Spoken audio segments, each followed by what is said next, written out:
Hello everybody, and welcome to today's session on careers in social care.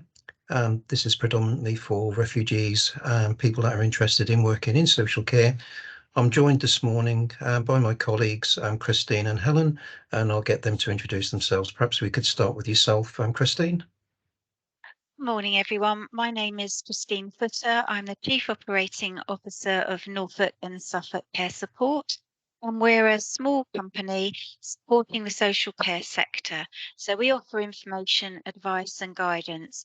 And Phil, who will be taking you through this presentation, you'll be able to contact at a later date if you do need any further information. And we will be signposting you to other people as well. Thank you. Good morning, everyone. I'm Helen Wright. I'm the External Workforce Manager for Adult Social Care at Norfolk County Council. One of our key provisions is the Norfolk Care Careers brand and website, and Phil will kind of come through to talk to us about that in the presentation, but thank you. Lovely, thank you both. And while we're here, I'd best introduce myself as well. My name is Phil Tilney. I'm a Social Care Careers Ambassador, and I work for Christine. I'm within Norfolk and Suffolk Care Support. First of all, if we look at the first slide, we can see that there's some characters up on the screen.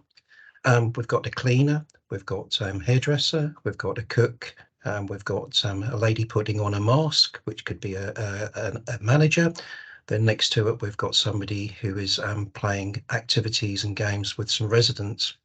We've also got a picture of an electrician. So within social care, there are many types of careers that are available. It's not all hands-on care. We can see as well that we have a gardener doing the gardening, and that would come under a maintenance person as well. So you may have already experienced some of these skills within your own countries. And these are what we call transferable skills, which would lend themselves quite nicely to working in social care as well. I'm just going to move to the next slide. Okay, so we have a range of employers within social care. We have nursing homes, which support people with nursing needs. We have residential that support older people and people with learning disabilities. And we have home care visits, which visit people in their own homes. Predominantly, these are called rounds, where you would need transport. When I say you'd need transport, it's better if you have your own transport to be able to get around the different communities and visit people. As I say, you're visiting people in their own homes. These could be older people, these could be people with learning disabilities. And then we have day services, which support people at what we call a centre. This is where people traditionally come from the community, and they meet at a central hub and they lay on different activities. There could be things like cooking, there could be things like playing pool, there could be things like activities where they access the community. And I also have allotments as well. So if anybody's got a keen interest in gardening as well, this could also be some of the types of work that you might like to consider. Within residential care as well, a lot of the residential homes will have gardens and allotments as well. And again, these all need tendering. While they have gardeners and maintenance men, the residents are certainly that they like the residents to take as much of an interest within the garden as possible. So you could be working alongside, and you might get residents come up to you and talk about the different types of flowers and what needs to be done next, and when the grass is going to be cut. So it's very much an interaction type of event where people like to get involved, and we like to include the residents as well. Just going to move on to the next slide. I didn't know if anybody would like to add anything a little bit further to what I've already discussed. Just to say as well that there is a type of provision called supported living or supported housing. And this is where people live in an area which have their own front door, but people come and visit them if they are required. So that, yes, so there is another type of provision as well. It's a cross between, if you like, people living in their own homes and people living in a residential setting. but it's a sort of hybrid. So that's called home supported housing and supported living, and that's another area where people often might be involved with activities with people that live there, or helping them access the community and events in the community, or simply that they'll be living there and they will be called on occasionally to support them, whether it be form filling or something like in that sort of area. But that's another type of employer within our social care sector. And you'll find over the years to come, there'll be more of that type of provision in Norfolk.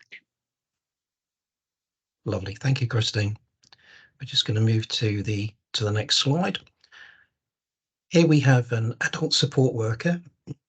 These types of roles traditionally, again, taking residents out and supporting people to do things that we do and that we take for granted.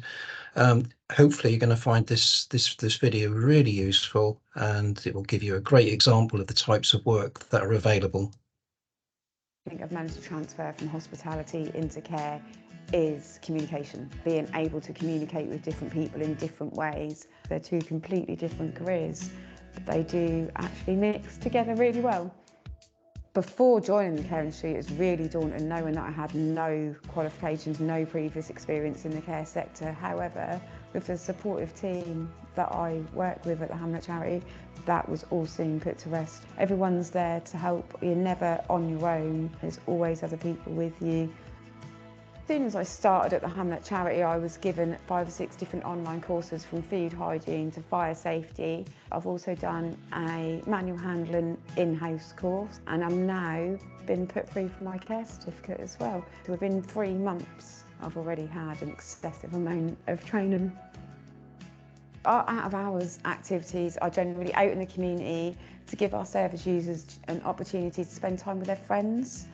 So we do things like go bowling, we go meals out and pub nights, we play Uno in the pub, so the service users get the opportunities that perhaps they wouldn't normally get. I really love the personal bond that we get to create with our service users, because they are regular users who have set days. We get to build up that bond, we get to know them on a personal level. It's always been my dream to have a career in care. The job satisfaction that I've never received in any of my jobs I've ever had before, knowing that I have made a difference to somebody's day, that I have made their day easier, better, happier, and I've done that just through going to work myself.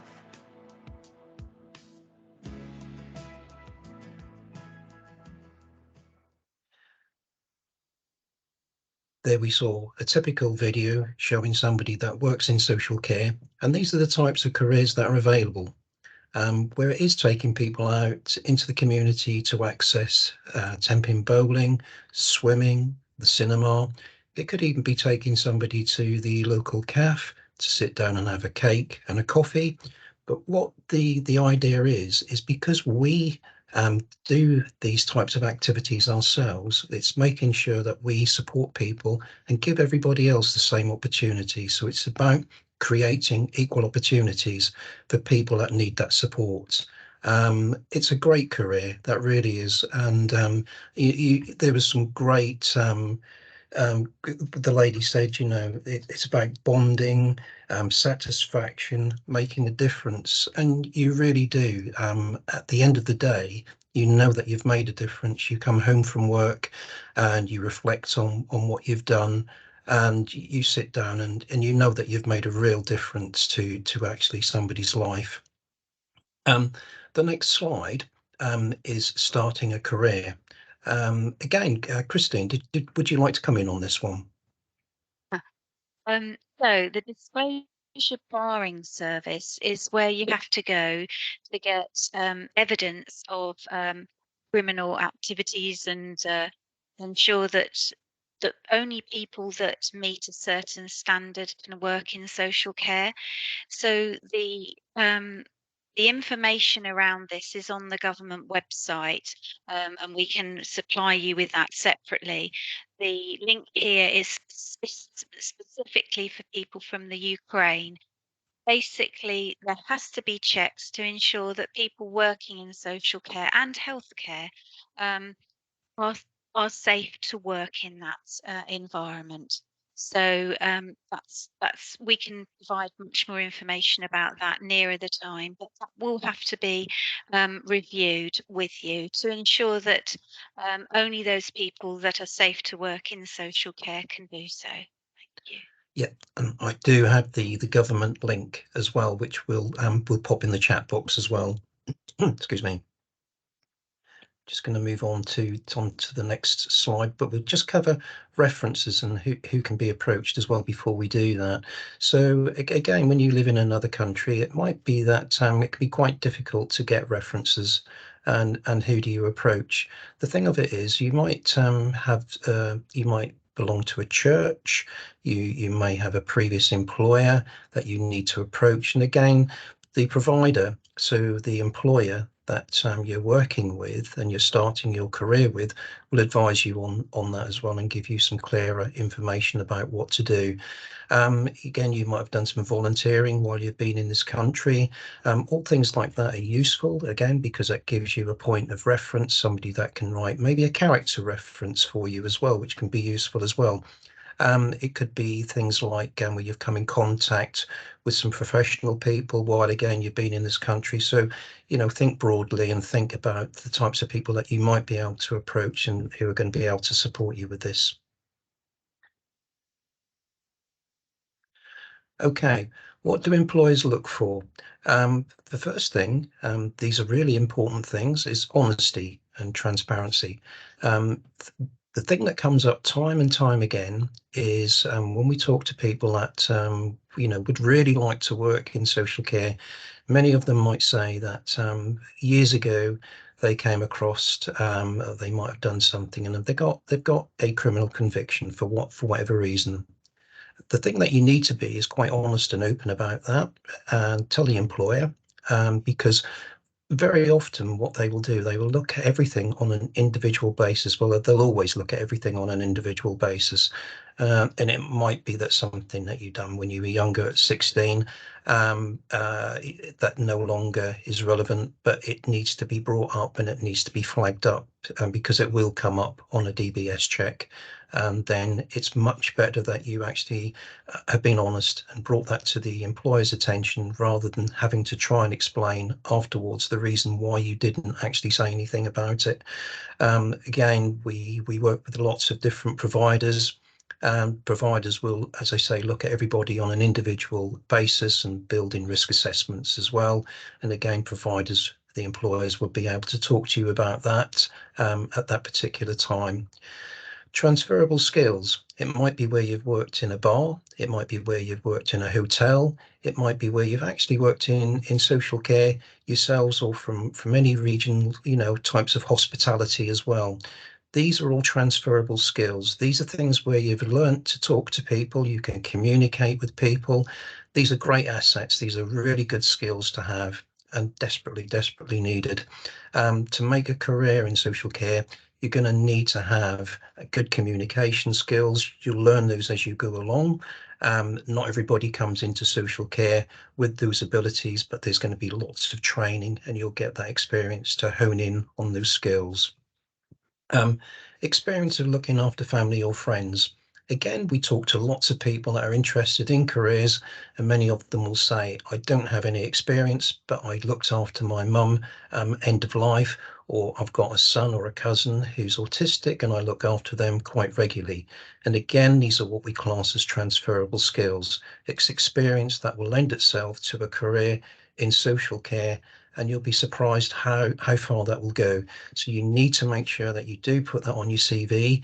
Please include that, because that's absolutely vital that you do. Again, if you've got no experience, then no worries. Many of the providers like to work with people that have no experience. That lends itself really well as well. So again, you know, social care can be the type of career to consider. if you have got experience or if you haven't, because you'll learn as you go along. It never ends. I've been in the sector now for 20 odd years, and every day I learn something new, which is great, and there's not many sectors you can say that about. I'm just going to move on to the next slide. Okay, this next video shows unplanned needs support worker. So many of you might like the idea of working nights. It might be something that you've done before in the past. And this video lends itself really nicely to showing what types of support and the types of work that is being done out in the community. So again, this is community based. We've got a call, Emma. NR14, assist to bed. Hello, Julie. Email received. Okay, we're on our way. Thank you. So when most people go to bed at night, that's when I start my shift. I work as a night owl support worker for unplanned needs for Norfolk County Council. I didn't have any previous care experience. I worked for an airline for over 17 years, and then I stayed at home to look after my children. When my children had all grown up, I decided to go into the care industry. People get sick in the air as well as they do on the ground. When you're in an aeroplane, you can't speak to everyone, so I learnt how to read if people were uncomfortable, or whether they were in pain, or whether they were anxious. And that has been a good transferable skill for me in my care work. Well, as a night owl, every evening is different. There's a lot of problem solving going on. You know, we could be called out for an injured fall, we could be called out for catheter care or stoma care, or a simple assist to bed. We have mandatory training, e-learning, which is quite extensive. It gives you confidence. You don't go out and not know what you're doing. There's also personal development opportunities. There's NVQs, diplomas, and if you ever wanted to do a special course, a course in something particular, the council will look at it and support you to do what you want to do. With night owls, we work in twos. Obviously through the night we work in remote areas, so we work in twos to support each other. So I went into care because I wanted a job with a purpose, wanted to make a difference to people. Sometimes I feel quite exhilarated on the way home. You know, I feel like I really accomplished something sometimes I'll drive home and I'll think about the night that we've had previously, and it'll make me feel really good about myself. You'll also see some amazing people. The best thing about the job, the people that we meet.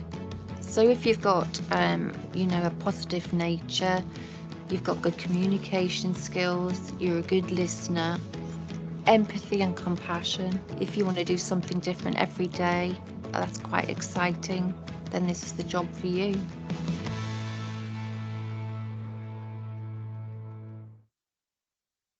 Okay, there. So we saw another absolutely fantastic video showing what it's like to work as part of the Night Owl team. And again, the transferable skills that we looked at from our previous slide, where we mentioned things like talking to people. The lady there mentioned things about body language as well. So we take a lot from body language. We learn an awful lot. We can tell whether people are in distress or if they're feeling a little bit vulnerable. Body language is key. We all use that. Problem solving was another thing that was mentioned. Again, every day is different. You're going to find things that come up time and time again, but you're also going to find very much you need to think on your feet as well and problem solve, and that comes with experience, and you gain more confidence as you go along. Mandatory training as well. You know, nobody's going to be put into a position where you haven't had that mandatory training before you're actually on the job. There'll be shadowing as well, where you will accompany another member of staff. You'll get to meet the residents and the clients. You'll get to know them. There'll be things like care plans as well that you'll follow. So you're not going to be just let loose on these people. They're really valuable people to us, and they need to be looked after and cared for in exceptional ways. And the only way that can be done is by what we call person-centered care, is getting to know that individual and know how to deliver the care to them in a person-centered way. So again, Helen or Christine, is there anything that you'd like to add? One of the kind of a bit of a shameless plug for Norfolk Care Careers at the end of that. There's that particular video, but there's other videos as well that show case studies of other roles as well. So if you go on to www.norfolkcarecareers.co.uk, you can also see some other roles that are current in adult social care, and also for vacancies. Lovely, And thank you. Just to reiterate what Phil has said, the work in social care is varied. It is different. Every day is different, and it just offers you opportunities to meet people, but to know that you do make a difference. And I think that's the most rewarding part of working in social care. And I think that video in particular really highlighted how good you feel if you know that you've done something to support someone. And you do meet some incredible people working in social care, and you hear lots of stories. One of the things as well that was mentioned there was about qualifications and training. And it's important to remember that you don't actually have to start with a qualification. You can be trained in your role. What's most important is that you have the right values to work in social care, that you really want to care, you've got compassion, you've got empathy, that you want to make a difference, that you're kind, you're caring. Everything else we can teach and help you to gain the necessary skills and knowledge through qualifications. That's the key to working in social care. Thanks, Phil. That's across the board in terms of the roles as well. That maintenance person, the cook, the domestic staff, all of the central to that is having those values of care. So everything else we can teach. Lovely, thank you both.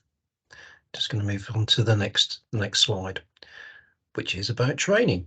So the types of training that you could get involved with. Obviously, you're going to be doing things like mandatory training. Part of that will consist of the care certificate, where you'll have your training laid out for you. So once you join, the different types of employers will then offer you different types of training, but the care certificate is something that you will need to complete. That might look different with some providers, but you will complete the care certificate in one way or another. Then we can move on to apprenticeships. And apprenticeships, there's a whole array of apprenticeships. We could be here all day talking about the different types of apprenticeships that exist. Apprenticeships in the workplace, level 2. What these look like is they're very different to if you've experienced, which you would have done, classroom learning before.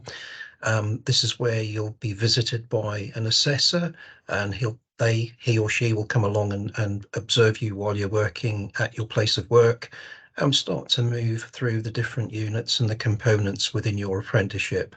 Very quickly you'll find that you'll be set different pieces of work, and the assessors will explain to you what you need to do regarding that work and the time that needs to be done in. But you'll get all the help and support that you need.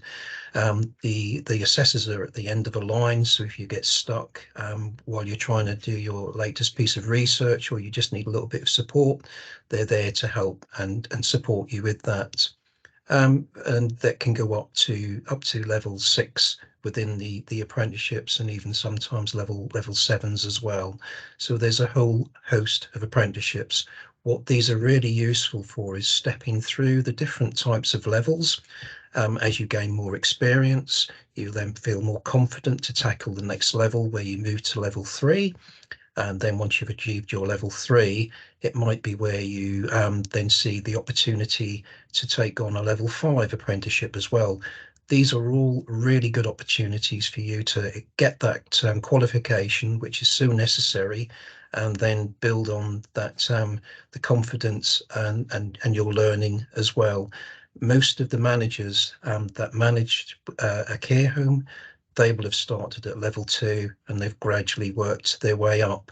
There's a whole different type of spare where you can go off, you can study, and you can do what we call the trainee nursing associate as well. You can study to become a social worker as well. It's the type of sector that offers lots of different types of opportunities. Progression routes, as we've just said, there's many types of progression routes. I think probably Christine as well, you might like to come in and talk a little bit more about the different types of progression routes as well. Yeah, so I think when people think about social care, often they think about working in a care home. That seems to be the first thing that comes to mind. But people don't, as we've seen, only work in care homes. But if you start by thinking, okay, I would like to work in social care, I'll start by working as a care worker. You could work as a care worker or support worker in any type of provision. And that really is the introduction really into social care. And through that, you may find that you actually enjoy working in a particular area of care. For example, you may have a particular interest in learning disability or dementia, for example. And you would be able to undertake training or progress in that area. You could become a specialist in that area or a champion, particularly. It's a term that's used in the care sector now, supporting staff. And you could actually have a specialist role within your organisation. You could also go on to become a team leader, senior care worker. And again, you could have qualifications relevant to that role that you can take, which is probably at what we call a level 3. And then maybe you want to progress again, and you might be looking at a deputy manager role, which would be a level 4 qualification. And then up to a level 5, which is a registered manager. And then you can go off and eventually you could become a regulated professional. By that I mean you train as either a social worker or an occupational therapist, or even in commissioning in local authorities, for example. So those are the types of sort of progression routes. However, there's lots of other ancillary and related training and opportunities that are available. So, for example, I started off as a home care manager, which is where you go into people's homes, you visit people, you work out what they need, and then you manage a group of staff in order to go into those people's homes. I then trained as a social worker and I still retain my qualification as a social worker. And I work largely with older people in a local community. Then I went into work in social care, in adult social care at the local authority. And I took on a role in what was called procurement. And that was where we procured services, we bought services on behalf of the council for the people that lived in Norfolk. I managed a service there.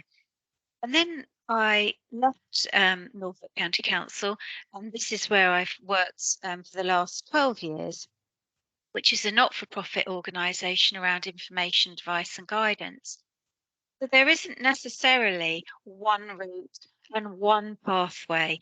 There are many opportunities that could develop through your role. And it could be through an interest in a particular area. Like I say, dementia. You could end up working in we call our integrated care service, which straddles across health and social care, as potentially someone that is supporting people with dementia in their own homes. So there's lots of different opportunities, and I'm sure as well, Helen, you could talk about opportunities there within Norfolk County Council, particularly commissioning, for example.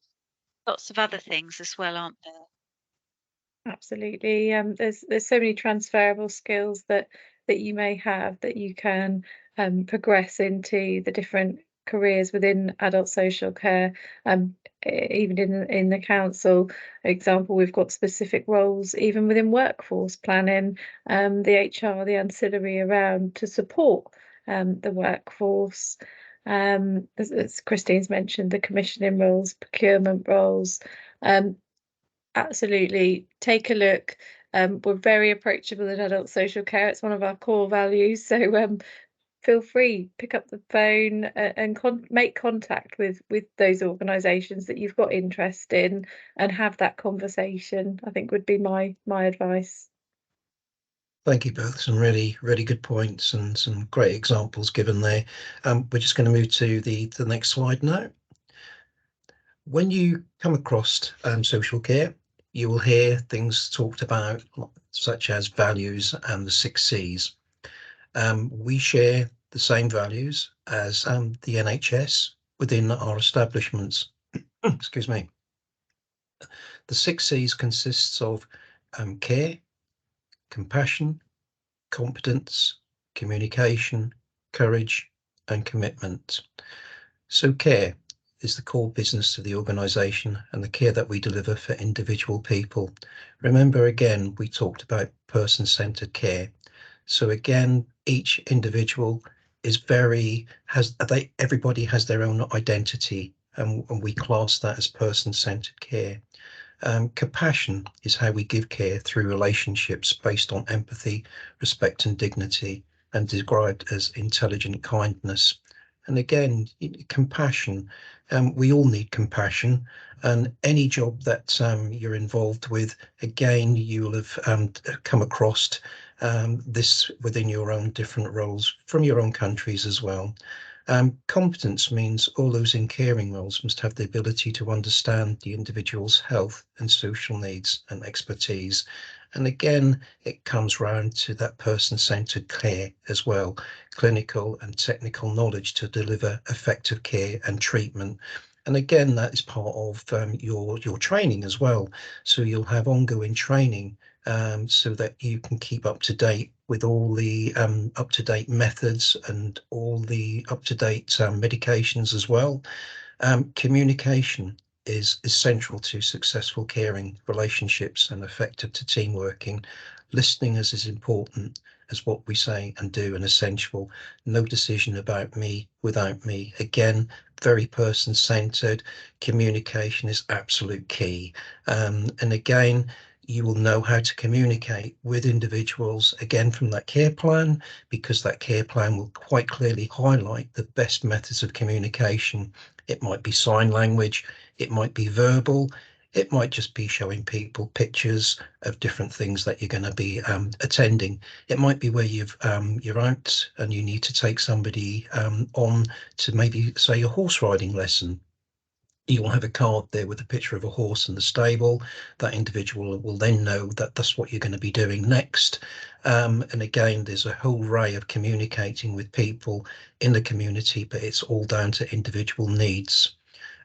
Courage enables us to do the right thing for people we care for, to speak up when we have concerns, and to have personal strength and vision to innovate and then to embrace new ways of working. And again, it's that having that courage to actually stand up and be the advocate for that person, so that you encourage them to sit and listen, and you encourage them to actually confide in you as well. And you get to know them on that one-to-one way, and you become their voice. It may be where they confide in you, and you would then need to talk to your line manager and pass on what they've said. And again, it's not holding on to that information. It's about being open and transparent to the right people, which would be your line manager. Commitment to our residents. Clients is the cornerstone of what we do. We need to build on our commitment to improve the care and experience of our residents and clients alike. So everybody in social care is very, very committed to making sure that they take on new training, that they attend training regularly, and that we all sit back and we hold what we call personal, like reflective times, where we reflect back on what we've done. we think to ourselves, what could we have done better? Did I do the right thing? Is there anything that I could do slightly better next time? So again, it's about having that openness to learn and adapt all the time and every day, because every day is really, really different as well. Okay, we're just going to move on to the next slide. I don't know if anybody, Helen or Christine, if you wanted to come in on anything. Just to say something about courage as well. So working in social care sometimes does require you to speak out and to have courage to speak out. So you may be caring for someone that confides, as Phil has said, in you, and it's being able to represent those people and to have the courage to speak out. It might be something that's affecting you as well.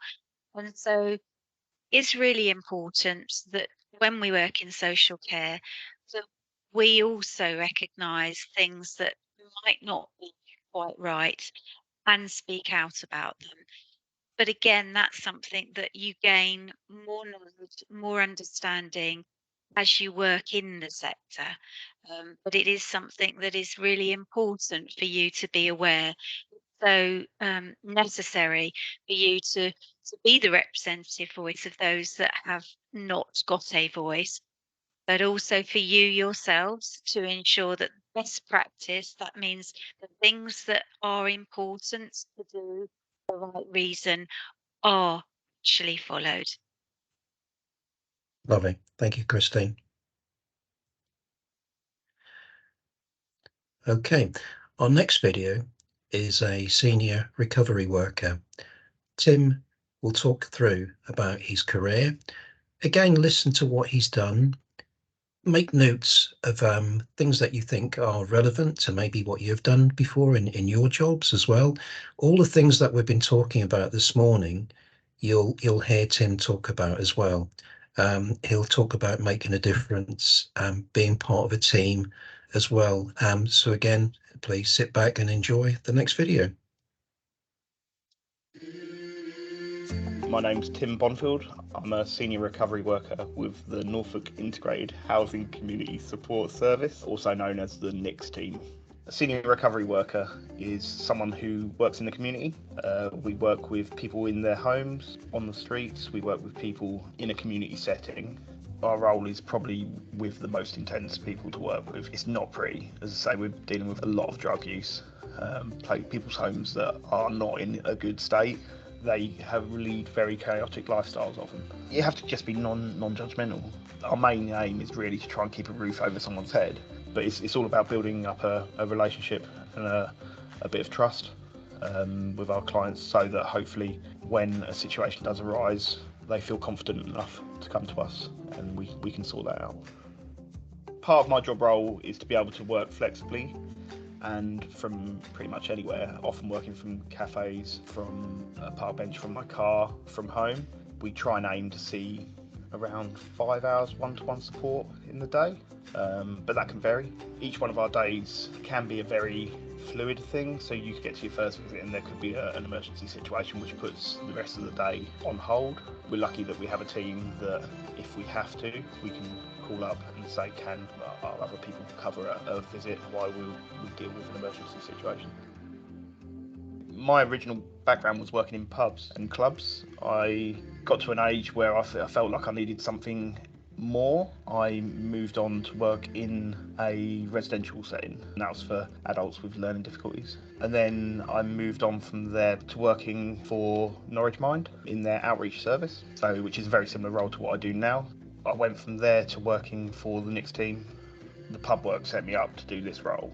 It teaches you to talk to people who aren't necessarily in the right place, and you see people from every walk of life. Part of our role is working with people who are really difficult to engage with, or in worst case scenario, a crisis situation. We have to work quickly and liaise with lots of professionals, social workers, hospitals, CGL, which is the drug and alcohol specialist in Norwich. We have to adapt quickly and react quickly to try and get that person the help they need. we also have to be quite forward with how we work, and we have to step in and be quite firm with what that person needs, and get other professionals involved and press home the importance of that. Someone who's in crisis may not even want the help that you're trying to give. We often will say that actually a lot of the time when someone's disengaging from us, that is the time they need the support the most. We work in a way that can help people in a practical way. Ultimately, we are standing up for people who we see, and we're being their voice. If you're a compassionate and caring person, naturally, you probably do have the skills to be able to work in this sector. Life experience in this role counts for a lot. I don't think I ever thought I would necessarily be in this role looking back at my life when I was a lot younger, but I really enjoy what I do, and I don't see myself anywhere else.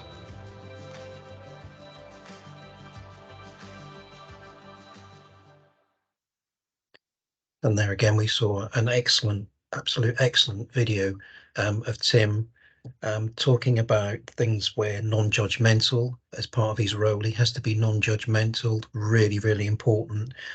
Flexible, so he's very, very flexible in how they respond to the needs of different individuals, but also how mobile they are as well, how he could be working 1 minute on a park bench, next minute in a cafe from his car. So you can see the types of skills that he needs. And when he mentions when he's worked in pubs and clubs, he's gained those skills from there. So again, when we talked earlier about transferable skills, this is what we were referring to. It's really is about these transferable skills that lend themselves to different types of jobs that are available within the community. And again, Christine, did you want to come in and add a little bit more about that? Again, like you say, Phil, the most important thing in the work we do is being able to listen to people, to take cues from them, to hear their stories and support them. In this particular role, for example, it has a specific remit. So it is for people that often are near crisis. So it's a very specialist role. It's not something that every job would require. But in that job, you would definitely be taking cues from that individual, being observant, listening, looking at body language. In other roles, it wouldn't be too dissimilar. You would be using similar skills, but it would be dependent on the type of role that you had. That particular recovery worker role is around drugs and alcohol and homelessness and so on. So it is specific groups in our community that have probably been what we call marginalised, not really connecting with organisations to help them. But again, it's a fantastic example of the range of work that takes place, and it may be of interest, something you've done in your own country. So again, it's just an example for you to hear and to know exist, but also to think about those soft skills that you will have from working in other industries that you can apply in this world of social care. Lovely, thank you. I'm just going to move to the next slide now. Okay, so when we talk about careers in social care, what we've done, we've got some examples here, and these have been taken recently. So salaries that exist for maybe, say, a care assistant starts at 20,480. So again, there's going to be lots of different roles. Care assistants can work in residential homes, they can work in nursing homes. There's a whole host of types of environments where care assistants can work. Then we have a maintenance worker. So remember from the first slide, we show the pictures of the gardener, again of somebody that was doing some electrical work. This would be basic maintenance work as well. Anything that required a fully qualified electrician would then take the maintenance person out of that situation, and you would have a qualified electrician come in, or a qualified plumber. So this is basic maintenance work, again something that you might do in your own homes again, and that would be useful to use at the place of work. Community outreach worker, again at 26,000, head chef 28,880, and home care deputy manager 30,000. Again, some of them are not on 30,000, they would be on less, that could be 25 to 26,000. Home care managers, again, that varies so much. I think, you know, what we need to appreciate that is that employers within social care, they come under different banners. They're all individual businesses. So what applies to one could be slightly different to the other.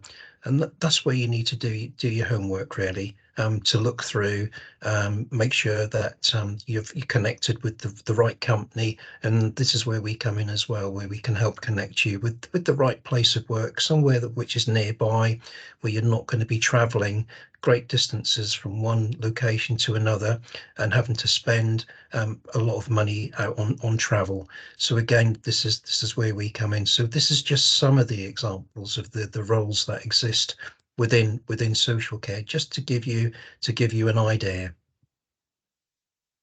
Okay, we're just going to move to the next slide now.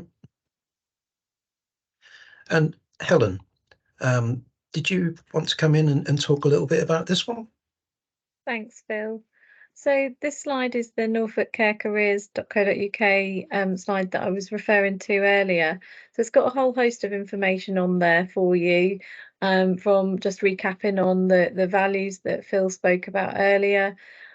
What we ask providers, so employers in adult social care in Norfolk and Waveney, that they can put their vacancies on this website as a one-stop shop, and then you can search for roles and companies that kind of you feel that interested in, and take that through to apply for the roles. They often include a phone number on the adverts. I'd absolutely recommend picking up the phone and having a conversation, because kind of going back to the last couple of slides that Phil has referenced, is it might not, you might know which role you want to go, but it will depend on the organisation and its culture, what's the right fit for you. I think what we've seen today with all the different case studies, there's such a variety of roles, and every day is different. But I think that is in part because of the different organisations that you can work for, but mainly because of the different types of people that you can support on a daily basis. Ourselves, and under the Norfolk Care Career banner, and Norfolk and Suffolk Care Support, we go out to lots of events throughout the year. So we advertise those on social media. Please come along to those events, come and talk to us, even if they're not a specific event for refugees. We're always willing to kind of sit down and have a conversation about what's right for you, and how we can link you up to a suitable employer, or once you're in the sector, to that training that can help you to progress your career. So come and talk. Thanks, Lovely. Phil. Thank you very much, Helen. We're just going to move to the next slide now. Okay, so you've had some real good examples of some videos. You've had some slides that explain different careers that exist within social care. So what is next? What can you do? Well, the care academies that we run at Norfolk and Suffolk Support is something that you could get into. We run a number of care academies, and what these look like is they're a week long. They're Monday to Thursday, online, 9:30 to 4:30, and it's delivered by East Coast College, which are a well-known and established college. And you will go through what we talked about earlier, the care certificate. So you will complete all the components within the care certificate within the knowledge section. What does that do? How does that help? That means that when you approach a provider you can actually say to them, and we'll be there with you as well, and we can say that you've attended the care academies and that you've gained all the knowledge within that certificate. It shows the provider, so the employer, that shows them that you've got a keen interest, that you've actually attended the course, that you've stayed through the course, and that you've now got your certificate. Within that academy, the Friday, we have what we call a practical day. And that is where you'll sample moving and handling. When I say sample, you'll actually be moved in the hoist as well, so that you get to understand and appreciate what it feels like to be moved from one position to another by means of a hoist. It can be quite a scary thing, and I think that anybody that is going to use a hoist needs to have had that experience themselves to understand what it actually feels like. You're going to have that empathy for that resident when you then yourselves at any point actually start to move and handle somebody. It might be where you go into a with an employer that doesn't actually use a hoist. That might be where you work with learning disabilities or people with autism that are able to move themselves, and that they don't need any support to actually move from one position to another. So again, these academies are really good. What you're going to be helped and support in finding employment. So what does that look like? So the Wednesday after the academies, it could be the Thursday, depending on the types of week leading up, whether it's a bank holiday or not. We have a range of employers that will meet online, and that is from 10 in the morning till 12:30 midday. It will be where we'll have a host of employers, some from learning disabilities, some from nursing, and others from maybe residential care as well as home care, and also day services as well. The managers will talk a little bit about their journey, how they came into social care, and you'll find and you will hear the same things over and over again, that many of the managers started maybe as a cleaner, or they started as a care assistant, but slowly they've made their way up to the position of manager, and they've gained that experience through the years.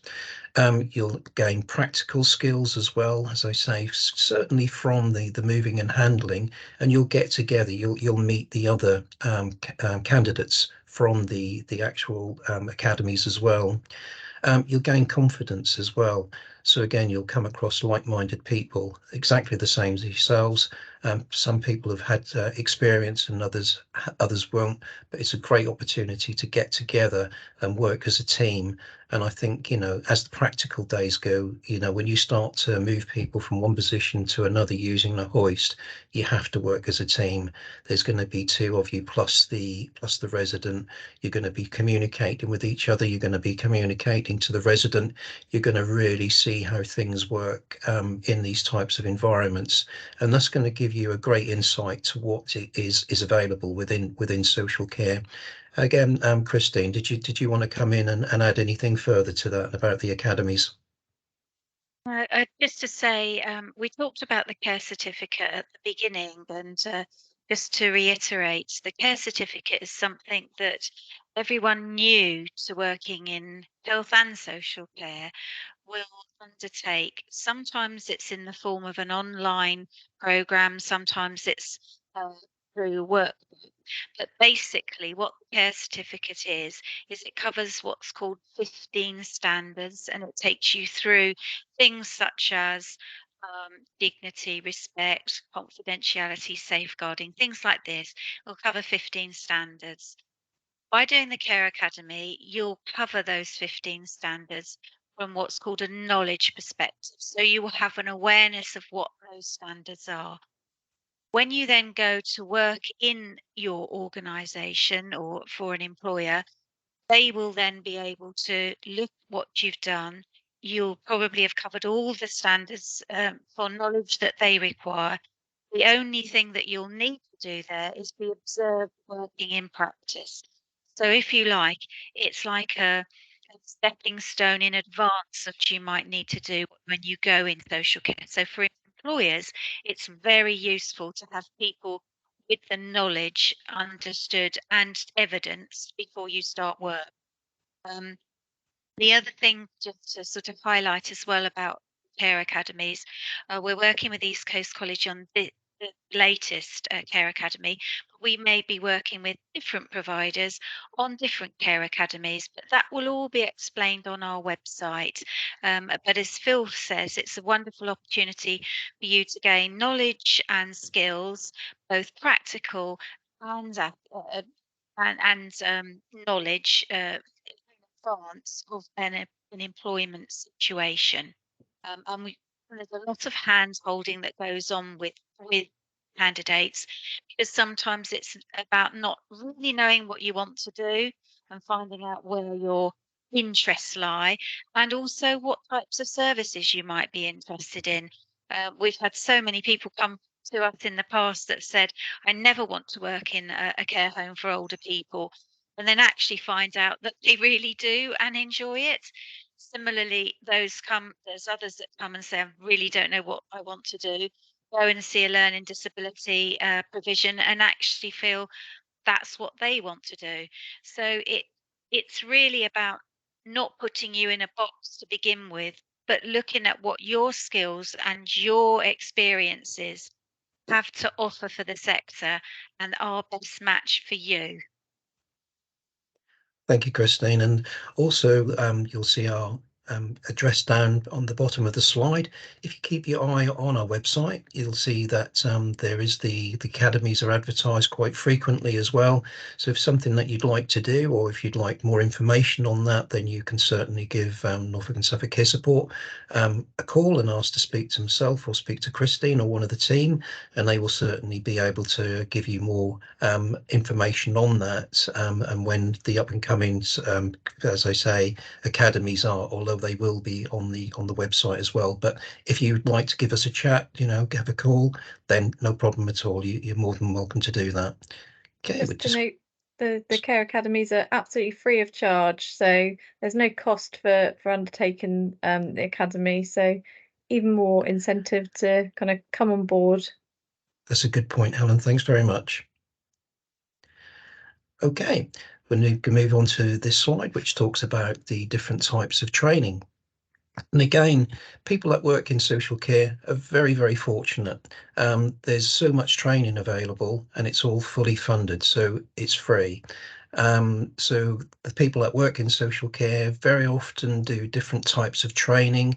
There's a real opportunity to become a champion, maybe a dementia champion within the residential home that you work. If you're supporting residents with dementia, they will have people, members of staff that will become, as I've just said, dementia champions, and you're able to take on different types of training to get there, to facilitate that so that you can do that. You can study new skills and gain qualifications. So there's so many qualifications out there, and you'll find that if you've got that passion to learn and develop yourself as well, social care can be absolutely fantastic for you. It can offer you so many different varied routes. You say you can come in with absolutely no qualifications whatsoever. There is that opportunity there to study and gain more and more knowledge. We have so many case studies that we could sit and talk about, that we could be here all day, from people that have come from different parts of the country, that have come through, they've worked, they've gained their level 2 qualifications, they've delivered their level 3 and level 5 qualifications, they've then gone off to university to study further and become occupational therapists. There's just so much that you can do. But as I say, the training is there. It will give you a better understanding of everything. You're going to gain confidence, because that's what that's about. Once you've got your confidence and you move from one qualification to another, you get used to that type of learning, your confidence is going to go sky high, and social care can just keep giving you these opportunities one after another, so you can get to where you want to get to. If you didn't do well at school for whatever reason, forget that. Again, it's something this sector can offer you. So many different types of opportunities. It's just immense where you can get to. And as I say, and the training's all free, which is even better. Can I just come in there as Please well and do. just say, yes, sorry, Phil. So I think I just need to mention that some of the training is fully funded and some of the training is free. Some of the training is costed as well, depending on that eligibility criteria. Yeah. So, for example, the one that's actually here on the screen, the European Social Fund, which we have available till the end of this year or September this year. The eligibility, there isn't an eligibility criteria, so that is fully accessible to anybody. However, people from internationally may have to wait to access qualifications because of eligibility criteria. So there could be costs attached to that. So again, it's about having an individual conversation about your particular interests so that you get the best type of advice at the time required. Also to bear in mind that it's not just qualifications as well. You can still gain skills and knowledge through undertaking free online training as well, which is available to everyone. And our website has a host of different online training that's available to anyone at any time. And again, that supports that continuing professional development. And that's what's known as in our sector and other sectors is what's called CPD. That's continual professional development. So I just wanted to put that a little bit more in context, really, because it's really important to have those conversations about what you can access and what the eligibility criteria is. Great, thanks ever so much, Christine. We're now going to move to the next slide, and we're going to play this, and then Helen will give an overview of the Chancellor's project. Are you struggling to get it to work? We're here to give you a chance. If you live in Norfolk and are unemployed, the Chances Project can help you find a job. We offer personalised employment support to help you overcome your barriers to work. If you're ready to make a change and get into work, talk to us. We'll support you to achieve your goals. Welcome to the Chances Project. To see how we can help you get into work, visit our website.